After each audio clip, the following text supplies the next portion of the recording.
অনেক দিন বন্ধুর সঙ্গে দেখা করা হয়নি, তাই ভাবলাম বন্ধুর সঙ্গে আজ একটু দেখা করে আসি।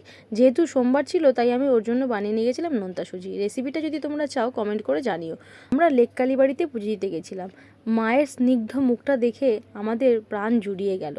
ধীরে ধীরে আমরা মায়ের পুজোর পর্ব শেষ করলাম। পাশে একটা এক্সিবিশন হল আছে, তোমরা হয়তো জানো। সেখানে গিয়ে আমরা জমিয়ে আড্ডা শুরু করলাম।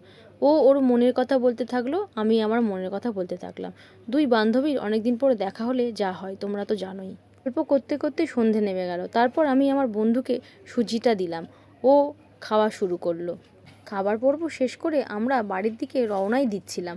তারপর শুরু হলো মুষলধারে বৃষ্টি। বৃষ্টি কিছুক্ষণ পর থেমে গেল। দিনটা ছিল ফ্রেন্ডশিপ ডে, তাই ও আমাকে প্রথমে ফ্রেন্ডশিপ ব্যান্ড পরিয়ে দিল, তারপরে আমি ওকে ফ্রেন্ডশিপ ব্যান্ড পরিয়ে দিলাম। আমাদের এই ফ্রেন্ডশিপ ডেটা এইভাবেই কাটলো। তোমাদের ভিডিওটা কেমন লাগলো কমেন্ট করে অবশ্যই জানিও। ভালো লাগলে লাইক করে শেয়ার করে দিও।